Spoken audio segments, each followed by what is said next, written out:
Hello, update on my patient blog. The last time I spoke, I was on my way into Central Manchester Foundation Trust to see my rheumatologist. I went in, they were extremely busy, and as a consequence I wasn't able to see my regular consultant, but I saw an alternative one who I'd never met before, wonderful gentleman. A couple of comments on that, however. First thing that he did was hold out his hands to shake mine, which patients like me with hands like this, it's an absolute panic moment when somebody holds out their hand to shake it because of the pain that I know that I'm about to receive, which I was really quite shocked about coming from a rheumatologist.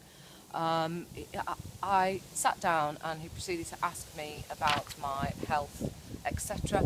At which point I asked him who he was, and he said, well, I already told you that. And I said, well, I don't know who you are. I don't know whether you're a long-standing consultant, whether you're a junior doctor. I know that's going to piss off a lot of junior doctors, but somebody with a lot of with multimorbidity, long-term conditions such as myself with rheumatoid arthritis, vasculitis, fibromyalgia, to name a few, has a very complex disease and health situation, and I need to know who I'm speaking with has a vast number of years of experience. So please, consultants, don't get your back up when a patient asks you about your credentials. It's a standard piece of information that should be shared with people. The Kate Granger, hello, my name is approach is, to me, A, fantastic that she's instigated this, but B, shocking that actually that's not standard practice within the NHS. Please go beyond saying what your name is and explain who you are and what your credentials are. I'm sharing with you at my most vulnerable times, my most intimate feelings and situations, so I don't think that's unfair as a patient to ask that. Moving on from that, we spoke about pain relief. I'm now without any proper form of pain relief. The consultant said that the prednisolone steroid is a temporary treatment, which I'm aware of, for 5 days maximum.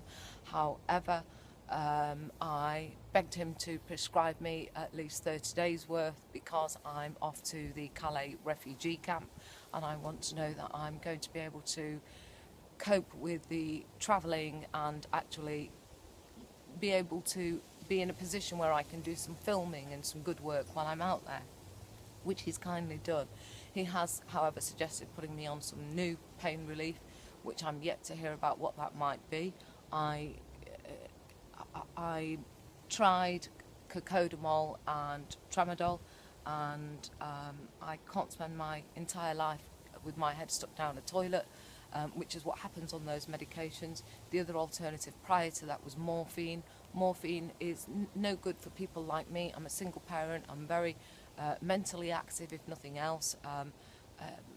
Morphine makes me hallucinate. The last time I was on it, I was hallucinating so bad that it freaked out my 12-year-old daughter. I'm a single parent, and she had to phone up my brother, who lives local to me, to come down and see what was wrong with mummy.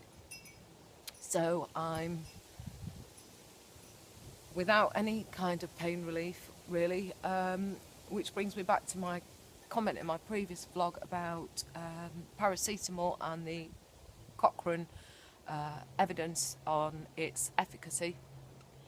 As I suggested in my previous vlog, the rheumatologist wasn't aware of the recent findings by Cochrane, which it isn't such a big deal because one can't expect all health practitioners to be aware of all the latest scientific findings. However, something needs to be done about that to better ensure that the medicines that are being prescribed are the right treatments as far as the latest evidence. I also asked my wonderful nurse, and she also wasn't aware of that. I do just want at this stage to put a comment out that all my health practitioners, my consultants, my nurses, my GPs are wonderful. So any of my vlogs are not aimed at them in particular. They're more about the wider NHS system. Moving on from that, so I'm now without pain relief, and I'm awaiting an update on what I can do about pain. My pain level at the moment on a chart of 1 to 10 is around about, I'd say, a 7.5/8. I'm back to sleepless nights as a result of that. With regards to my new treatment, the doctor said that he wasn't convinced that the hydrochloroquine and the leflunomide are suitable for my needs. He said it was very